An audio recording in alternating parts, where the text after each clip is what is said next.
La Bible en un an. Lecture du 3 juillet. Actes, chapitre 21, versets 37 à 40. Au moment d'être introduit dans la forteresse, Paul dit au tribun : « M'est-il permis de te dire quelque chose ?» Le tribun répondit : « Tu sais le grec ? Tu n'es donc pas cet Égyptien qui s'est révolté dernièrement et qui a emmené dans le désert 4000 brigands ? » « Je suis juif, reprit Paul, de Tarse, en Cilicie, citoyen d'une ville qui n'est pas sans importance. Permets-moi, je te prie, de parler au peuple. » Le tribun, le lui ayant permis, Paul, debout sur les degrés, fit signe de la main au peuple. Un profond silence s'établit, et Paul, parlant en langue hébraïque, dit : Actes, chapitre 22, versets 1 à 16. « Hommes, frères et pères, écoutez ce que j'ai maintenant à vous dire pour ma défense. » Lorsqu'ils entendirent qu'il leur parlait en langue hébraïque, ils redoublèrent de silence, et Paul dit : « Je suis juif, né à Tarse en Cilicie, mais j'ai été élevé dans cette ville-ci et instruit au pied de Gamaliel, dans la connaissance exacte de la loi de nos pères, étant plein de zèle pour Dieu, comme vous l'êtes aujourd'hui. J'ai persécuté à mort cette doctrine, liant et mettant en prison hommes et femmes. Le souverain sacrificateur et tout le collège des anciens m'en sont témoins. J'ai même reçu d'eux des lettres pour les frères de Damas, où je me rendis afin d'amener liés à Jérusalem ceux qui se trouvaient là et de les faire punir. Quand j'étais en chemin et que j'approchais de Damas, tout à coup, vers midi, une grande lumière venant du ciel resplendit autour de moi.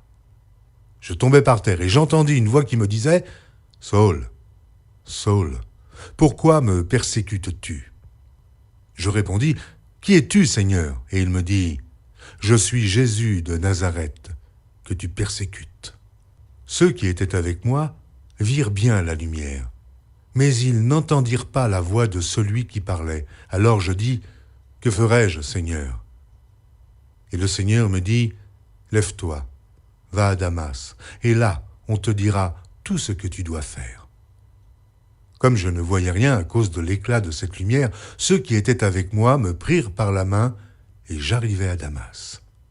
Or, un nommé Ananias, homme pieux selon la loi, et de qui tous les Juifs demeurant à Damas rendaient un bon témoignage, vint se présenter à moi.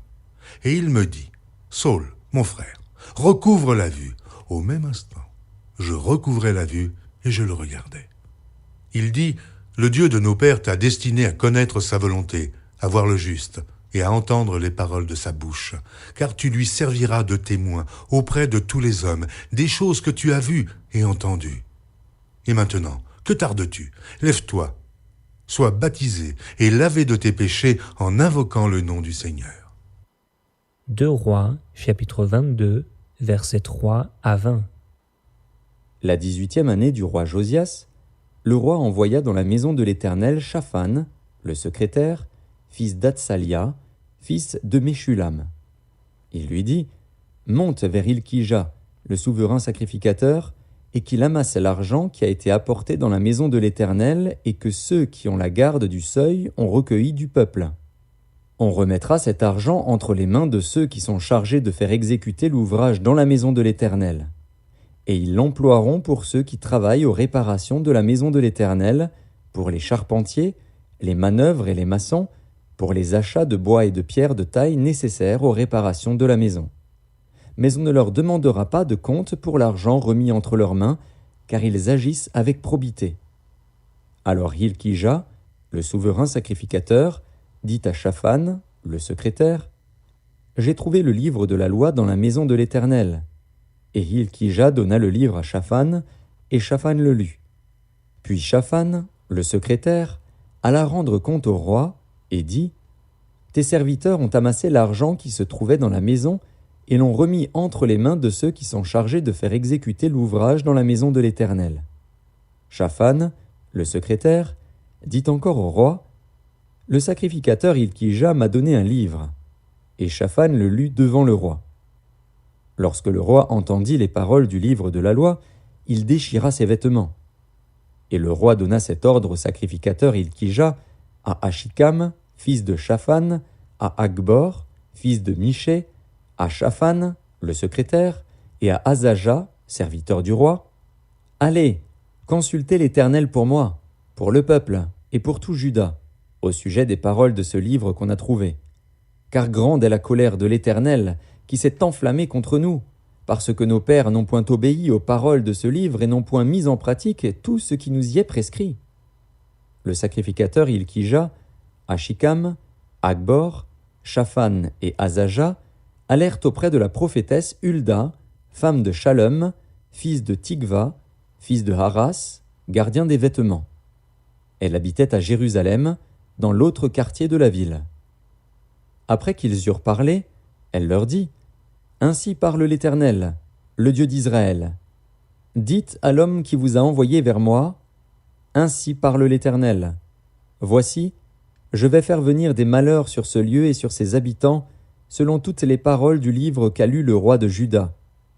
Parce qu'ils m'ont abandonné et qu'ils ont offert des parfums à d'autres dieux, afin de m'irriter par tous les ouvrages de leurs mains, ma colère s'est enflammée contre ce lieu, et elle ne s'éteindra point.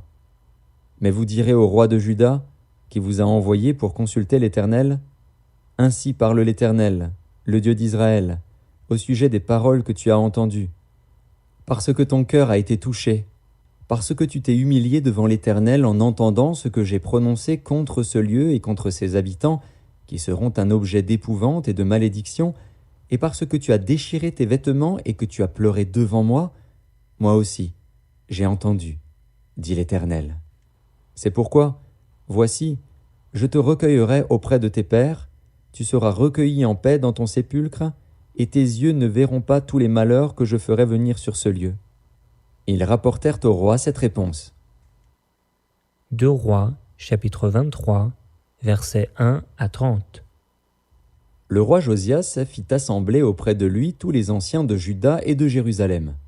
Puis il monta à la maison de l'Éternel, avec tous les hommes de Juda et tous les habitants de Jérusalem, les sacrificateurs, les prophètes et tout le peuple, depuis le plus petit jusqu'au plus grand.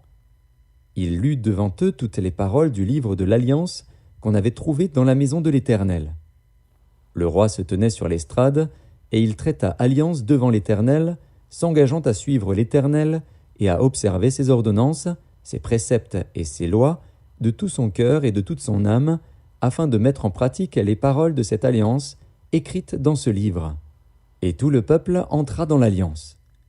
Le roi ordonna à Ilkija, le souverain sacrificateur, aux sacrificateurs du second ordre, et à ceux qui gardaient le seuil, de sortir du temple de l'Éternel tous les ustensiles qui avaient été faits pour Baal, pour Astarté et pour toute l'armée des cieux. Et il les brûla hors de Jérusalem, dans les champs du Cédron, et en fit porter la poussière à Béthel.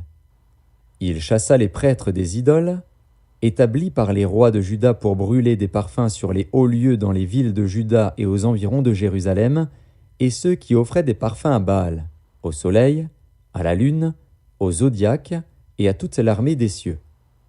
Il sortit de la maison de l'Éternel l'idole d'Astarté, qu'il transporta hors de Jérusalem vers le torrent de Cédron. Il la brûla au torrent de Cédron et la réduisit en poussière, et il en jeta la poussière sur les sépulcres des enfants du peuple.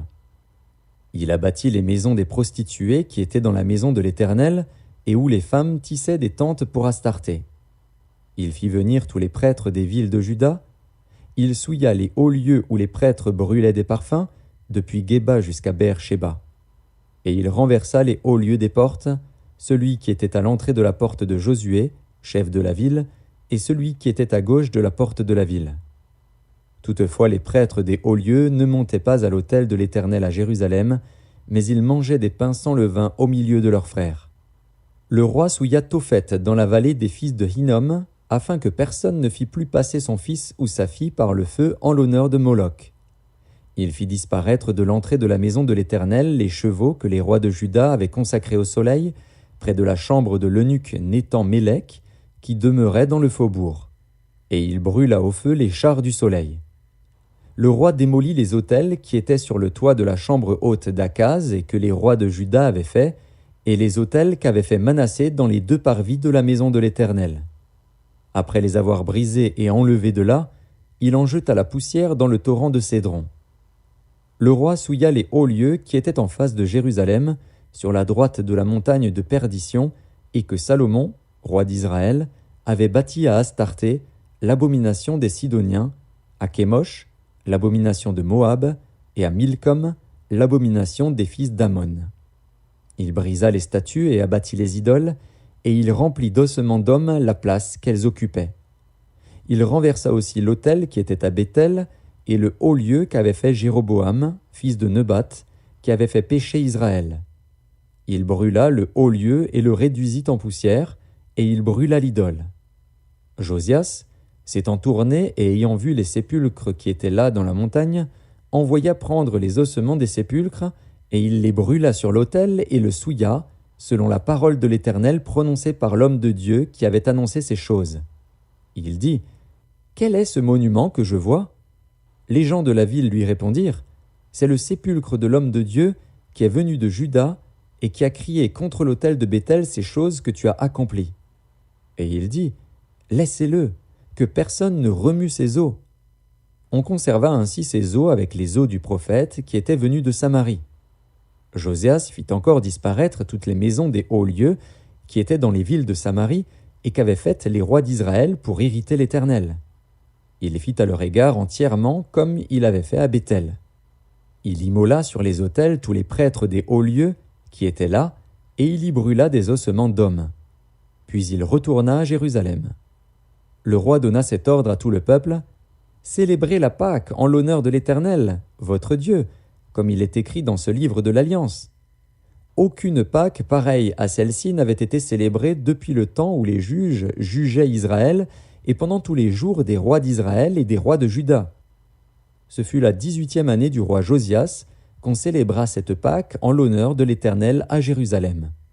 De plus, Josias fit disparaître ceux qui évoquaient les esprits et ceux qui prédisaient l'avenir, et les téraphins, et les idoles, et toutes les abominations qui se voyaient dans le pays de Juda et à Jérusalem, afin de mettre en pratique les paroles de la loi, écrites dans le livre que le sacrificateur Hilkija avait trouvé dans la maison de l'Éternel. Avant Josias, il n'y eut point de roi qui, comme lui, revint à l'Éternel de tout son cœur, de toute son âme et de toute sa force, selon toute la loi de Moïse. Et après lui, il n'en a point paru de semblable.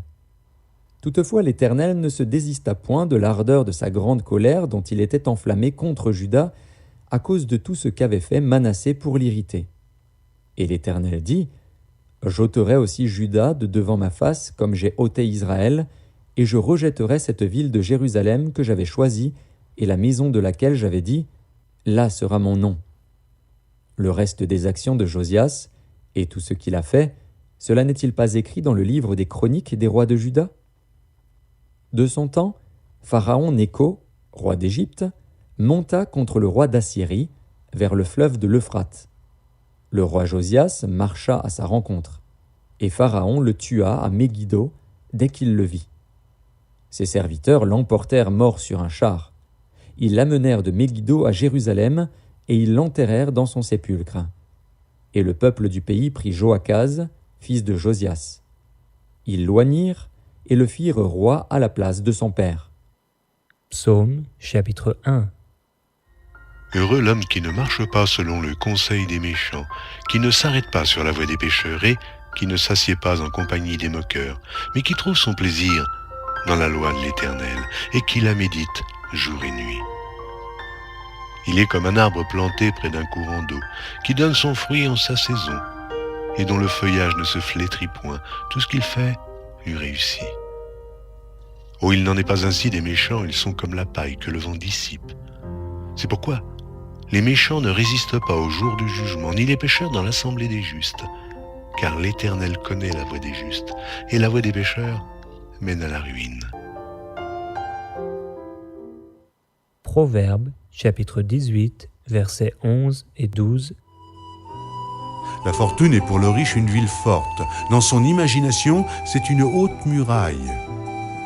Avant la ruine, le cœur de l'homme s'élève, mais l'humilité précède la gloire.